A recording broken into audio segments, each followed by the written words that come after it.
Something I can really appreciate about a video game is a unique and interesting world. A place so compelling that it keeps you coming back again and again to experience more of it. You guys need to avoid this trail. This is where I was first fucked by Bigfoot. And I feel that indie games are especially good at doing this because you have more freedom to make it exactly how you want it to be.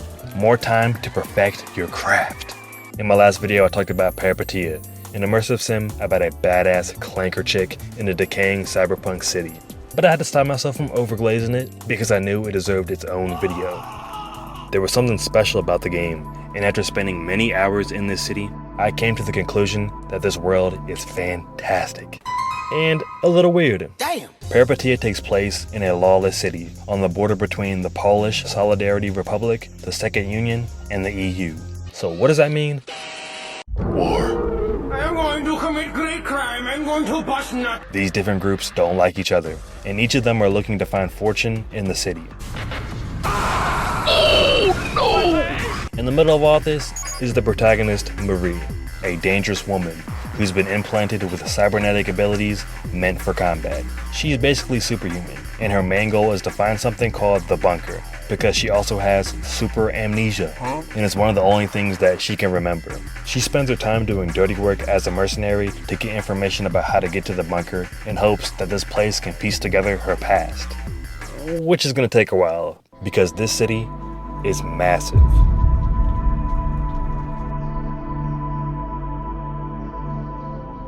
Something I'm starting to see a lot of recently in indie games are mega structures, big ass buildings, and Peripeteia has this mastered with their brutalist designs. The city is filled with tons of oddly shaped buildings, all packed together like a concrete jungle, making you feel like an ant compared to your surroundings. The architecture is brilliant, with the city lights glowing in the night rain, giving you the perfect cyberpunk vibe. I'm gonna be the first person to crack a building, yo. You what? Don't be trying to steal my swag. Meow. Fuck out the way. Then there's these big open areas that stretch for miles, cinematic landmarks that kind of remind me of scenes from Blade Runner 2049, a bit of a mix of the future and the past, with another one of the main aesthetics being industrial. Interiors and buildings left behind to rot. At some point, there used to be an actual functioning society here, now abandoned and occupied by soldiers, drifters, and the homeless. Bro, I love industrial design. It be mad ugly and beautiful. This place deteriorating like a motherfucker. I need to get this motherfucker renovated. Boy, this motherfucker rusty. But oh! At times, the aesthetic reminds me of those old graphic card boxes. You know what I'm talking about? Y'all ever seen them? I've low-key always wanted to be able to see what one of these worlds look like. I think that's why I fuck with the setting so much. Yeah! Being an immersive sim, you can go anywhere and explore it all at your own pace. And with so many options, I spend so much time checking each place I can enter or roaming the streets of levels that were far below the rooftop missions. But when you are doing those missions, that's when you really get to learn about the people and what goes on in the city. We start to figure out how weird this world can get. Oh.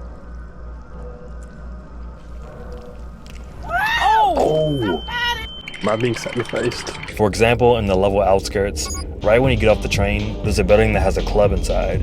And in the same building is an area where you meet these two weebs, Lilith and Ishtar, who claim to be psychic mystics. We need a club pass to get inside the club, and they claim they can get us one if we poison a lady with frog eggs. Apparently, she's interfering with their work. Now you got two options. You can poison her while she sleeps, or threaten her to leave town. So guess what I did? I used the poison, Kobe. then I woke her up and robbed her. I did both. Now you might be thinking, damn dude, that's kind of wild. But nah, that was nothing. Cause peep this, when I left the building after hitting that devious lick and getting my club pass, look at the shit I stumbled across. Whoa. What did I just see? Out of all the horror games I played, this thing staring at me and following my movements genuinely made me uncomfortable. That is terrifying. I was freaked out. Not like that, bro. Chill out. I needed this super monstrosity wiped from the planet. And funnily enough, there was a guy nearby who wanted to do exactly that. This thing's been haunting him since childhood, and he's been plotting. Dude's literally been seeing demons. Just listen to him.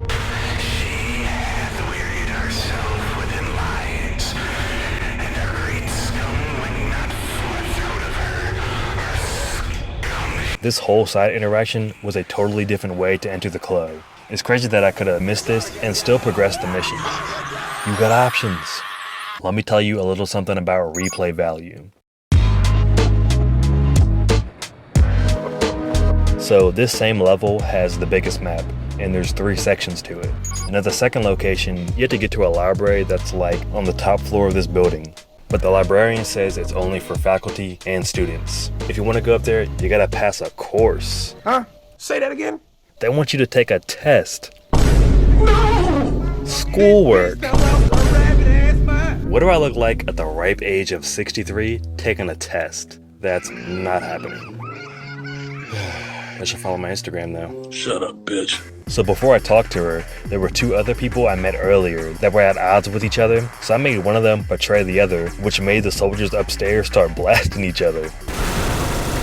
Damn. Including the librarian. Damn. Oh my god. So now I can go to the top floor. I'm a genius. I totally didn't do that on accident. But you see what I'm saying though? It's the freedom that makes this game so fun.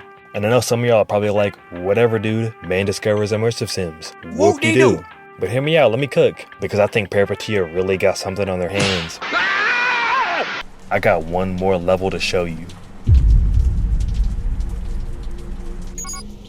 Reclamation is not like the other levels. You wake up on a railroad. Below us are 2 skyscrapers. The entire level takes place here. A message never seen before pops up in the top left of the screen, saying you feel unsafe. Which is kinda odd because the entire game I've been an issue to the residents. I've been wreaking havoc. What is that sound? Just my father. Here to fix the machine. Father. Yeah, he's watching TV. I wanna see what he's watching. Oh, is this her father? Sweet dreams, buddy. You start out with no weapons, no abilities, and you can only save the game when you completely feel safe in one of these limited save spots. Anyways, we start to make our way down. We hop inside the gap in the roof, and inside are a bunch of dissected nervous systems surrounding a cube and a man who's been sacrificed. At this point, I was nervous. What did he do to make them niggas that mad? But I was trapped in here, so I couldn't turn back. A stairway opened up below me, and when I got to the bottom, I was greeted with this.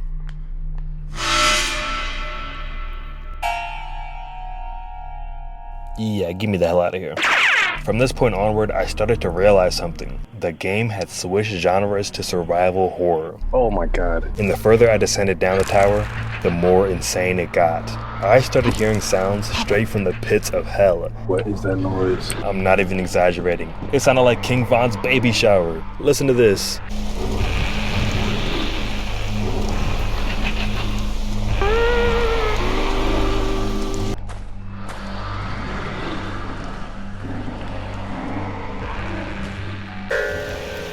Is that the Grim Reaper? These are the Wardens, the most terrifying enemies in the game.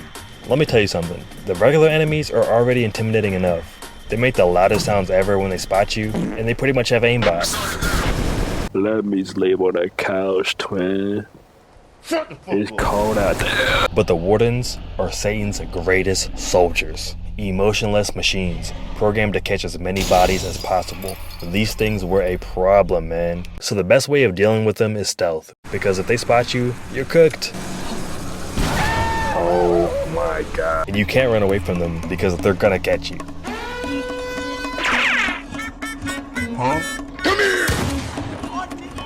As much as they scare me, these aren't the only enemies in this level though. Somehow it gets even worse. After sneaking my way past some wardens, I made my way further down the building where I encountered this.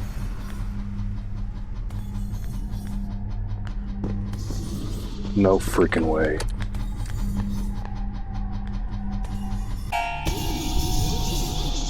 It's one of those creepy dolls from earlier, alive at the end of this corridor, hopping around making creepy noises. And it turns out, I'm inside of a school.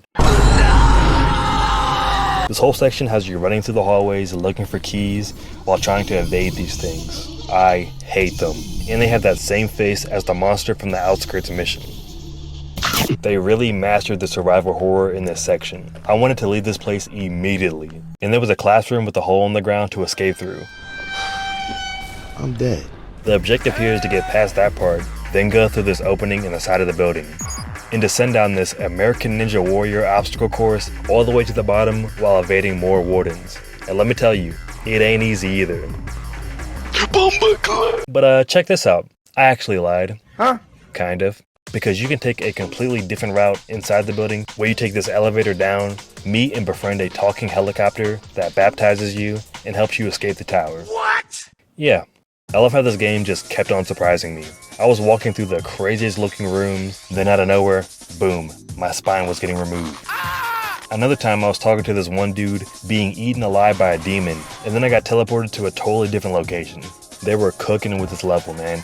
I love all the absurd stuff that just kept happening. I absolutely love Peripeteia's world. The amount of work and details this small dev team has put into this city is impressive, and crazy because of its scale. I love the freedom you're given. Around every corner you're gonna find something interesting, even if it's just another building or an empty room, because the crazy stuff that you do find makes you curious enough to explore more on your own. And that's why I fucks with this game so much. I'm still gonna crack a building one day. That's all I really gotta say though. I think you get it by now. I'm starting to run out of things to glaze, so I'll just leave you all with this to wrap it up. My great grandma got hit with a Draco. I can't sleep at night. And my real dad lost to my stepdad in a slapbot fight. And my little cousin scried on crack scene, number 4 years old. My Shayla. And my auntie just got back from Vietnam. She lost 3 of her toes. I'm fighting demons.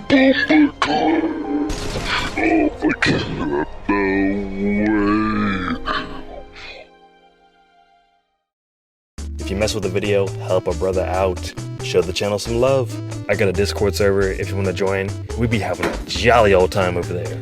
And I stream and post more videos on my second channel. Alright, that's it. Video's over. See you in the next one.